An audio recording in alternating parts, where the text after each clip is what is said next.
So thank you all for staying for this. This is obviously the less formal part of the day. And here's the agenda. So I'm afraid for people that were here last year, I'm going to do exactly what I did last year. But I've refreshed the numbers, of course. So hopefully we'll have some nice comparisons. Paul will talk about the rules for a bit and then a Q&A bit. Please ask questions on the way through. Very happy to take questions on the way through. And then we have our two portfolio companies speaking, which will hopefully bring the portfolios to life a bit. Tea and coffee break back here for the Entrepreneurs Award. We hope you'll stay for that, and then some drinks afterwards. So this is the portfolio in numbers. So we don't have time, unfortunately, to talk about all 60 companies in the portfolio, but what I'll try to do is give you a snapshot of how the portfolio looks, how it's broken down between different types of companies, and how those companies are faring in aggregate. And this is really the best starting point here. So this is what we call our style analysis. And this breaks down, this is for VCT2, the next slide is VCT1. This breaks down the portfolio by types of company. And you can see here, you may not be able to read the different classifications of company in the portfolio. Starting on the left-hand side is unquoted shares. And then the next segment of bars is convertible loans and preference shares in unquoted companies. We then have pre-profit equity holdings, convertible loans in quoted companies. And then we get into what we call the core of the portfolio. And these are the companies we were discussing earlier in response to a question, which are generally these profitable, cash-generative, more mature companies. Many have been held in the portfolio for a long time. And then we have mid-sized companies. We have the small cap fund, which is a large part of our non-qualifying portfolio. And then we have cash. So the way to think about this chart is that the risk runs from, as you go along the horizontal axis, the risk reduces. So what we want to see over time really is more of the portfolio concentrated over on the right-hand side of the chart rather than the left-hand side of the chart. And you can see here that's what's happening. So the light grey bars are February 2014, the dark grey bars are February 2015, and the gold bars are February 2016. So you can see that more of the portfolio has moved over to the core over the last 2 years, and there's less of the portfolio down at the bottom end, down at the riskier end, which is in unquoted shares and so on. So that's been a deliberate policy of ours. This is the same thing for Amati 2. You would expect it to look very similar because the portfolios are very similar now. So the trend is the same. It's a move across to the right-hand side of the chart. Now, this is, as I say, this is exactly what I did last year. So I took the portfolio, I took the top 30 of the portfolios. And the reason I took the top 30 is that the bulk of the value in the portfolio is concentrated in those 30 companies. The top 30 of Amati VCT1 and Amati VCT2 is 85% of the value. So the top 30 stocks account for 85% of the value in the portfolio. And then if you strip out the non-qualifying investments, which are actually predominantly our UK Smaller Companies Fund, but we also have a position in an insurance company called Hiscox. If you strip those out, you come down to 76%, and it's the same in both portfolios. So it's really that 76% of the portfolio that I'm focusing on here. And you could see that the weighted average market capitalization of the overall portfolio is 216 million in Amati 2, 212 million in Amati 1. But far more interesting than that, I think, is the weighted average market capitalization of the qualifying portfolio, which is 109 million and 98 million. Now that's moved. The numbers in brackets are the numbers from last year. So for Amati 2, the weighted average market capitalization has moved from 81 million to 109 million. And for Amati 1, it's moved from 72 to 98 million. So the companies in the portfolio have become substantially bigger over the course of the year. The largest holding, just to kind of give you an idea of the range of holdings within the portfolio, the largest position we had last year in the qualifying portfolio was GB Group, and it's GB Group this year. It was 250 million market cap last year. It was 312 a few days ago when I did this. And the smallest company is Sabian, which is the same as last year. And sadly, that's become even smaller, but is now a very small part of the overall portfolio. So that's the size of company by market cap. But of course, there are other ways to gauge the size of a business. And this is looking at the weighted average revenues and profits of companies within the portfolio. So what does a typical company look like? That's really my objective from this analysis. And the answer is that in Amati VCT2, the weighted average revenues of the qualifying portfolio are 41 million, and weighted average EBITDA is 8.9 million. And I've been using this term weighted average a lot, but I think it's far more meaningful than doing a simple average, because you attach more weight to the bigger holdings in the portfolio and less weight to the smaller holdings in the portfolio. For Amati VCT1, it's 36 million weighted average revenues, 8.6 million weighted average EBITDA, earnings before interest, tax, depreciation and amortization. So a good gauge of underlying profitability. And what's really pleasing about this is how much those numbers have grown over the past year. So just like the previous slide where you could see the market cap growing, you can see here that the revenues and the profitability of those companies in the portfolio have increased substantially. And just a couple of other gauges here. Profitable companies in Amati 2 in the top 30, excluding non-qualifying, so the 28 qualifying companies in the top 30, 24 were profitable at EBITDA level, and 24 were profitable in Amati VCT as well. Net cash, so do they have net debt or do they have net cash? Net cash in Amati VCT2, 18 of the companies, and in Amati VCT it was 22 of the companies. Those companies that don't have net cash, that have net debt, will typically have very modest levels of gearing, because as a general rule, we don't buy companies that have that are very highly geared. And really our definition of highly geared, it depends on the business model, but typically we wouldn't own companies that had more than 1 or 1.5 times their EBITDA as a function of net debt. So that's the size of the business in terms of its fundamentals. So the businesses are growing nicely, they're becoming quite substantial companies, but what about the valuation? And is that reflected in the valuation? Are we having to pay, or are investors having to pay a lot of money for these stocks? And the answer to that is in the weighted average PE ratio. Now, that's gone up from last year. And in the case of Amati VCT2, the weighted average PE of the portfolio was 18.8 times. It's gone up to 20.4 times.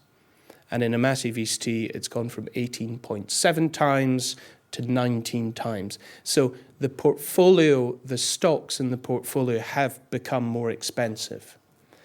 However, we look at the valuation of companies, the rating of companies, the PE rating of companies in the context of their ability to grow.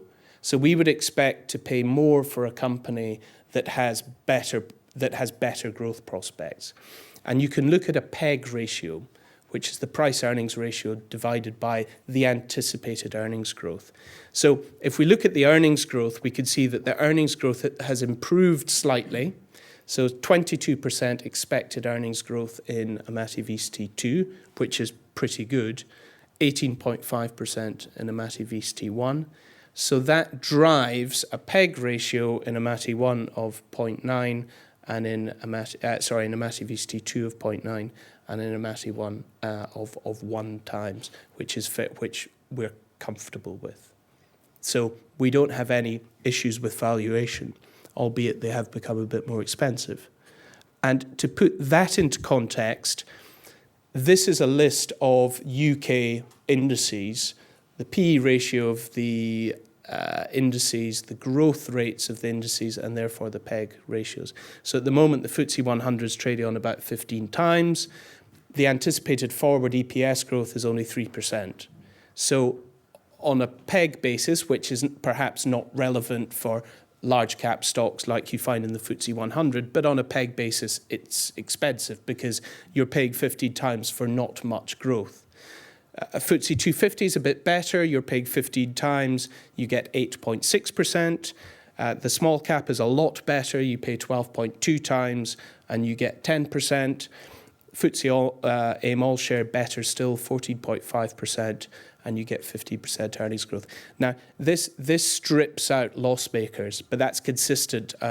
We've stripped out loss makers from our numbers, and the loss makers are stripped out from these indices as well. So when you look at Amati VCT and Amati VCT2 at the bottom here, they stack up pretty well versus the market in terms of valuation, growth prospects, and therefore the PEG ratio. And just in conclusions, I looked at last year's conclusions in order to get some ideas for this year's conclusion, and I'm afraid I just copied it because there was nothing really to say beyond last year. And really the portfolio has continued to do what we said it had started to do last year, which is that it continues to mature. The fundamentals look pretty strong. The growth prospects are good, and we think that the valuation, whilst not cheap, is justified by those growth prospects. Thank you very much. I'm happy to take any questions now.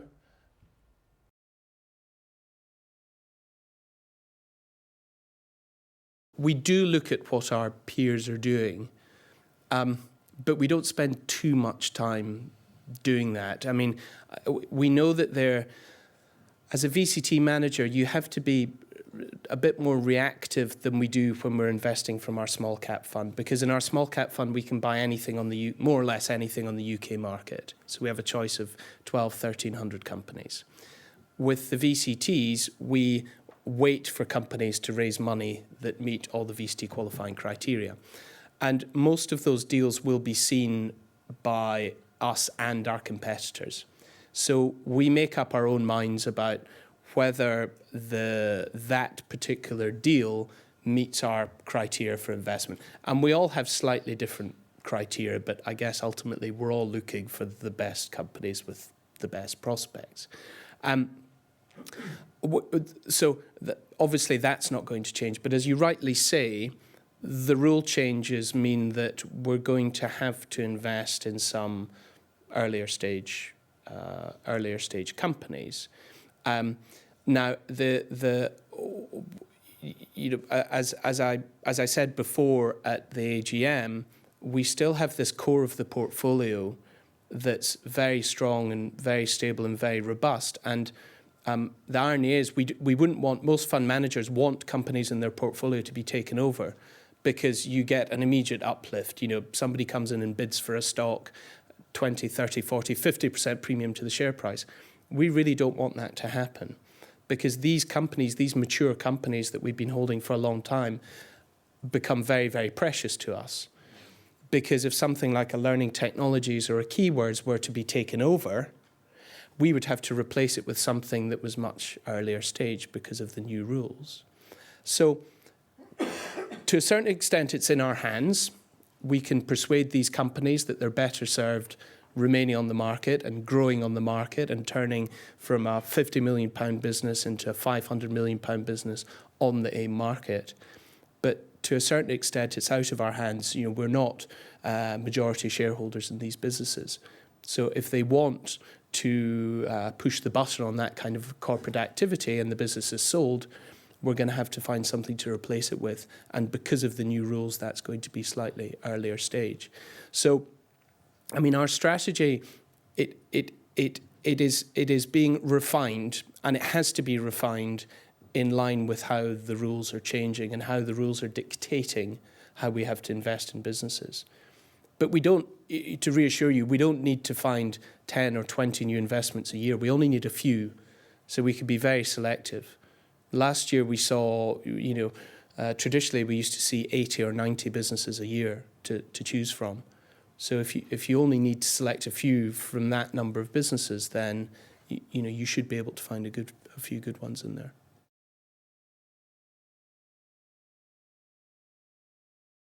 I think maybe what changes a bit is that the way that you go about the due diligence changes a wee bit.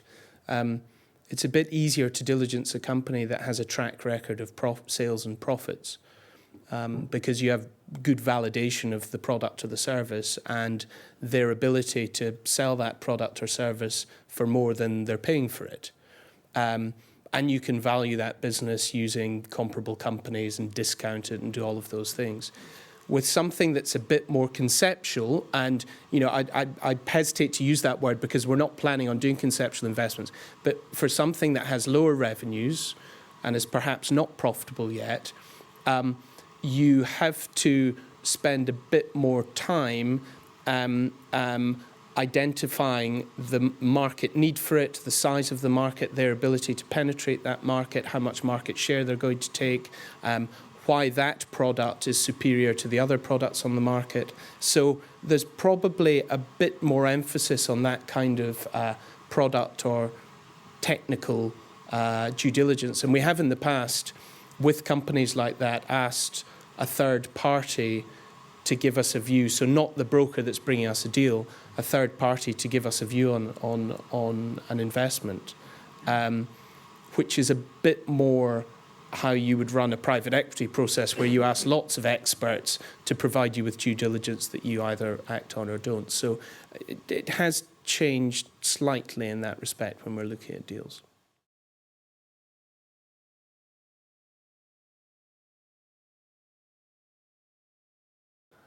Paul, you can take that one.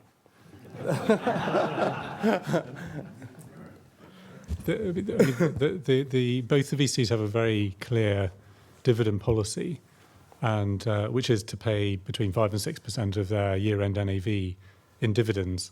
Amati VCT is actually running above that at the moment, but with a view to, as we get some asset growth coming through, that will revert to the target range. There isn't really a plan to change that if we have a takeover in the portfolio. I have to say takeovers in the portfolio are not what we're targeting, and they're very unusual. We're having a takeover that there's one of our companies has been bid for currently. It's TLA Worldwide. It's yes, it created a premium. It's not going to suddenly create more than a 5 to 6% return from one holding. It was a 3.5% position. The gain in it was probably 2% maybe of the NAV. And yes, that will be included within the dividend, but there's no current plan to change the dividend policy. It's more a matter of what we're considering is how do we plan the VCT to be able to maintain that dividend policy for many years into the future, and that's it's not a straightforward thing, but it's we think it is achievable, and that's our intention. And I think in some VCTs with, if you like, more concentrated portfolios, you may get a single return that generates 10% additional capital suddenly coming in cash. And that would create a problem. If were that to happen, then you're probably right. We may pay a special dividend out because it would be unlikely we could spend that money fast enough to not knock the 70% test. So in that kind of situation, it's better to have a special dividend and allow shareholders to reinvest if they want to. So if we do find ourselves, if we suddenly found ourselves in that position, then it'd be certainly for consideration. Yeah.